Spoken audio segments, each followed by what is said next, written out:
Hello, and welcome to First Flight, a Star Trek Enterprise Rewatch Podcast, where we are watching and discussing each episode of Enterprise in succession. First Flight is a proud member of the Tricorder Transmissions Network.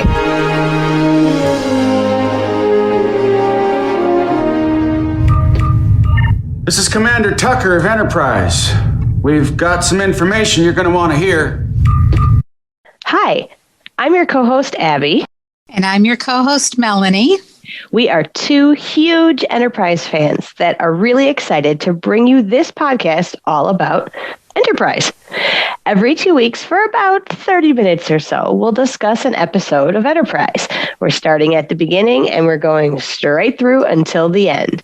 We'll have a few bonus guests here and there and a few longer episodes when we get to special ones, but we hope that you'll enjoy spending about 30 minutes or so with us every 2 weeks discussing one of Star Trek's best shows.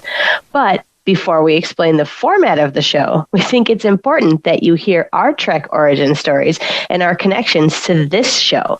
Melanie, can you tell us how you came to love Star Trek and explain a little bit about your connection to Enterprise?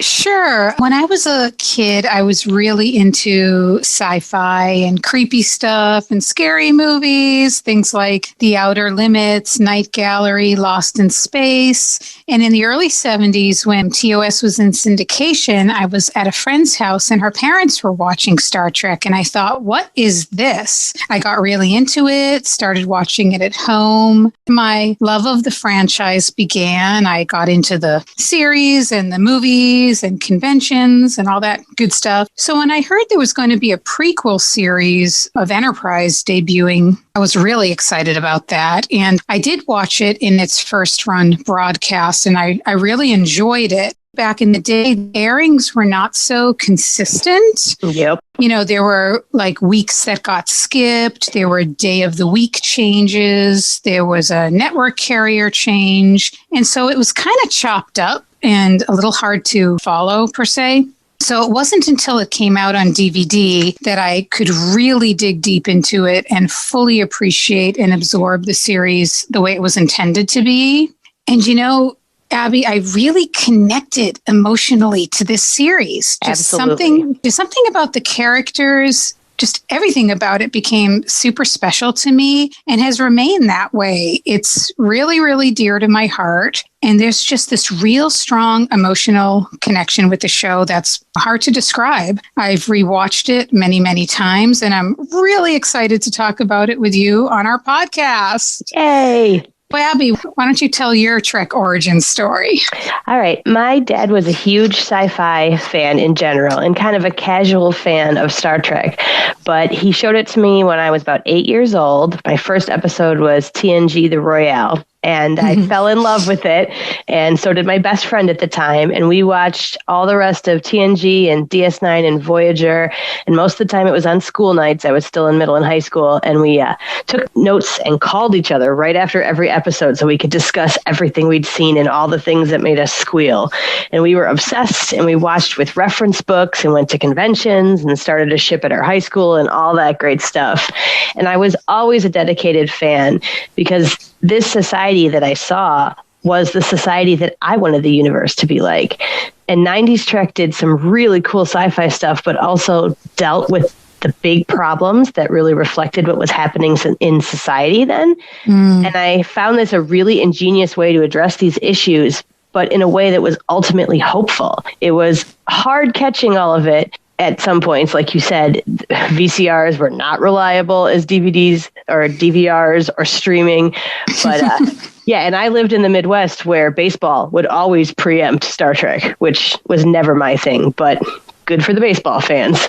But thanks to syndication and Friends tapes and Blockbuster, I kept up.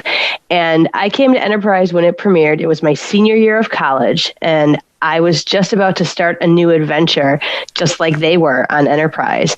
And after college, I moved across the country from my family, and I found solace and companionship and joy in Enterprise as I built a new life in this city where I didn't know anybody. And they were out in the universe where they didn't really know much of anybody. And it was a constant in my life that was kind of full of unknowns. And I loved it from the start, but I always feel like it kind of hit a dead zone in Star Trek. It was after the 90s golden age, but before this new Trek renaissance. And diehards kept following it from time slot to time slot and day to day and network to network. But many people just gave up. But this was my show, the one that I always dropped everything and watched no matter what. And it was right around when the internet was becoming a household constant, but before social media, so the fans didn't really connect easily.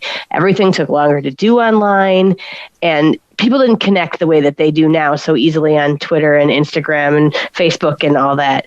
But I am now seeing a resurgence of all that vocal love for Enterprise and the people who are willing to rewatch it or watch it for the first time and see it in a more positive light and finding the community of other Enterprise lovers, because Enterprise is a gem and it's worth a first, second, or 50th rewatch.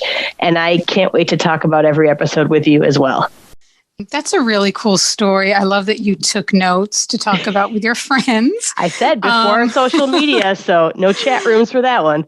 Right. You brought up some really excellent points, and I agree. There has been a resurgence, and it deserves so much respect and deserves so much more credit than I feel that it gets. Because as we watch it over the years, we've come to realize how absolutely fantastic it is. And we are so excited to share our love of Enterprise with the other Enterprise fans out there. And Abby, I have to say, you have me feeling nostalgic about VCRs and VHS tapes. Hey, when that was all you had, you used what you had in front of you, and it worked.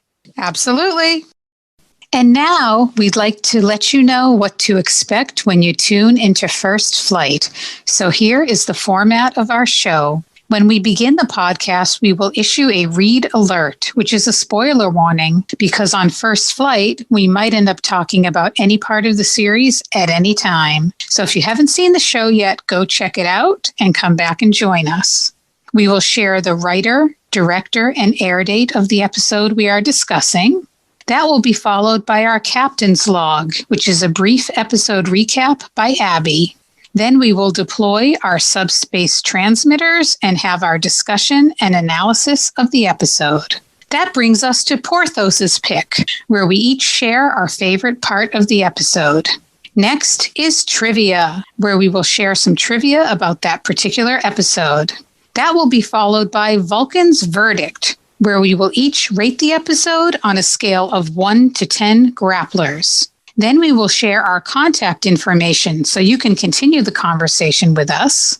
And finally, we will say goodbye, thank you, and leave you with a quote from Captain Jonathan Archer. And if you want to reach me, you can reach me at ShuttlePod2 on Twitter. That's ShuttlePodTWO. And our podcast can be reached at First Flight Pod. How about you, Abby? Where can they reach you? On Twitter, I'm Abby M. Sommer. That's SOMMER. We are so glad that you listened to our introductory episode for First Flight, and we really hope that it got you excited to watch or rewatch Enterprise and to listen to us discuss each episode. We'll be back in 2 weeks to talk about one of the best series premieres in all of Star Trek, Broken Bow. Hope to hear from you then. Yeah, thank you for spending this time with us and tuning in. And we will leave you with this quote from Captain Archer. The most profound discoveries are not necessarily beyond that next star. They're within us, woven into the threads that bind us, all of us, to each other.